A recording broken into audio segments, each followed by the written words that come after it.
Pokemon's been going pretty hard on making a much more unified, continuous, uniform Poke Earth, and yeah, I can see this DLC really expanding that, and actually blink Kalos and Paldea, and it's pretty simple how they'd actually be able to do that.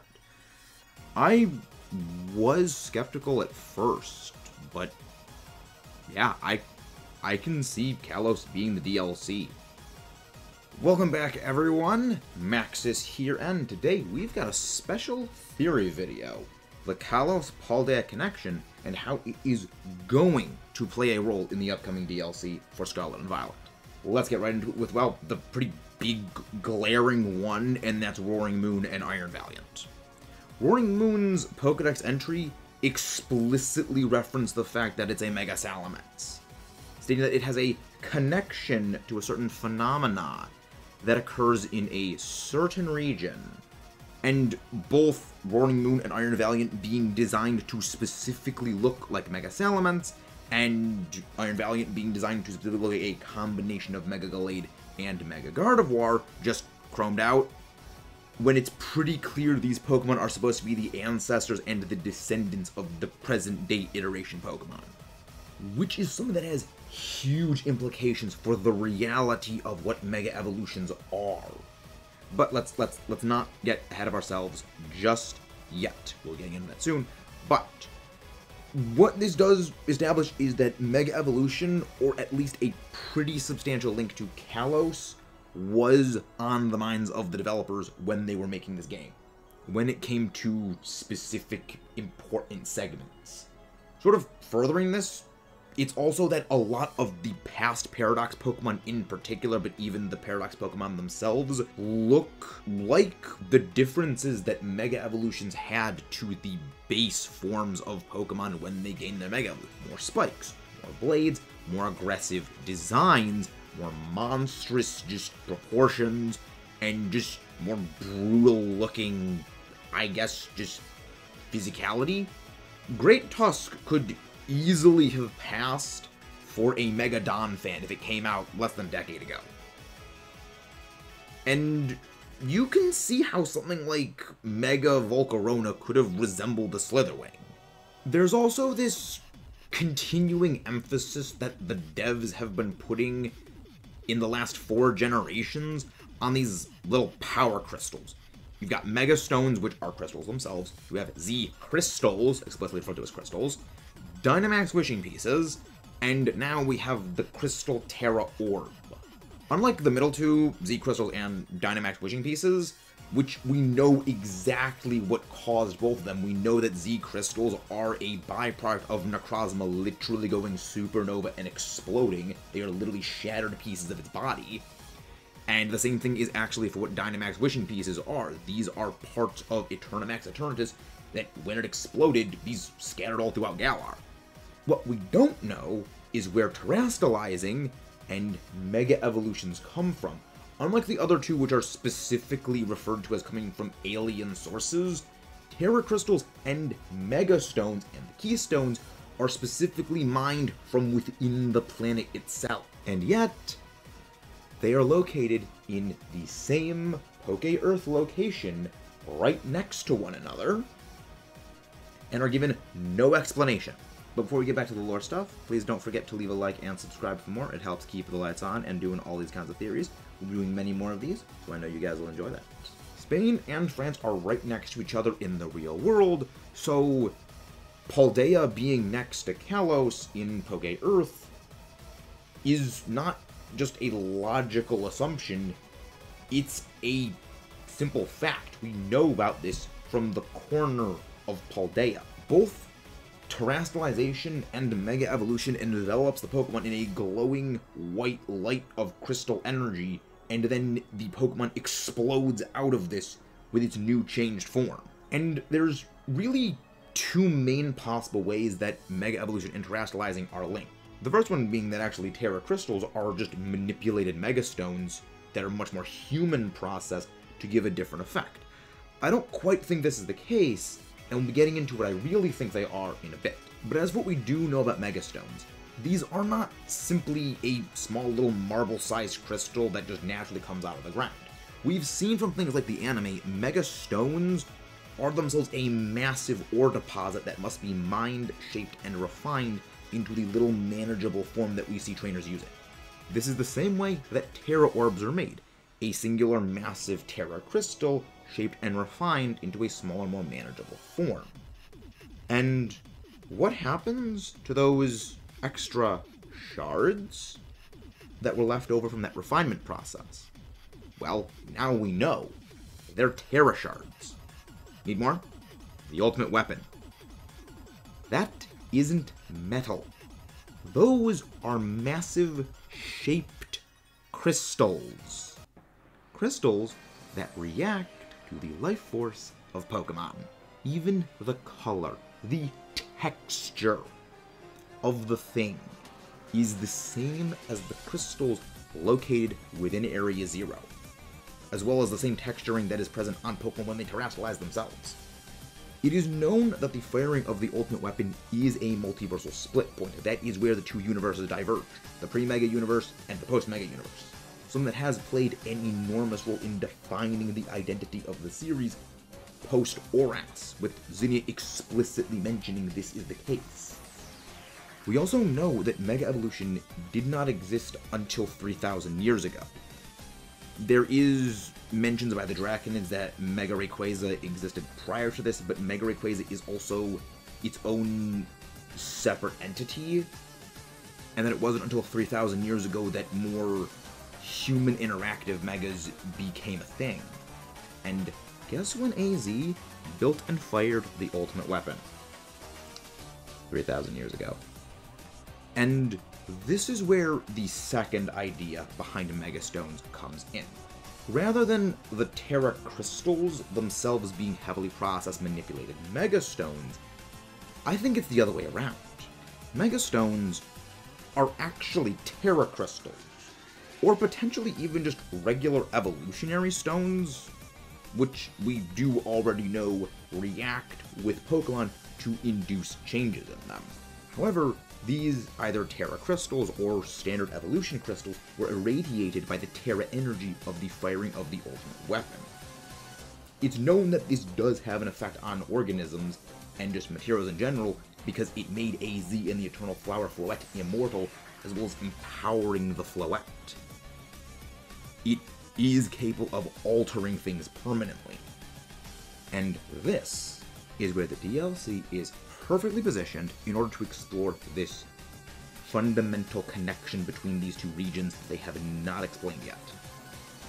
Mega Evolution was never actually some sort of Ben 10 Ultimate Alien style transformation refining these Pokemon into their pinnacle of their offensive combat prowess through thousands of years of combat simulations.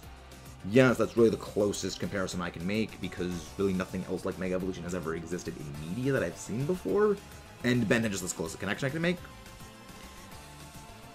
Rather, Mega Evolution's true nature is a regression of them back to their much more primeval forms. Hence, Primal Reversion being so similar to Mega Evolution. This brings back and reactivates dormant primal genes. This actually is how DNA works. We do have many ancient traits of our ancestors coded into ourselves. It's just the trigger for them activating never really gets pressed. It's one of the reasons why humans today are still sometimes born with tails. We still have that coding within us, it just never gets expressed. Which means that in the present day and age, Pokemon don't need the same offensive traits they used to possess to be expressed, but they're still locked within them. Now, this doesn't exactly explain Mewtwo, but we also know that Pokemon do evolve with stones, and these stones didn't get created after Pokemon started to exist. Pokemon just naturally react with these stones, so it could be purely coincidental. So this is likely the same case as Mewtwo, or that Team Rocket actually specifically created the Mega Stones of Mewtwo, really solidifying Mewtwo's whole living weapon status to create a way to further empower their genetically engineered super weapon.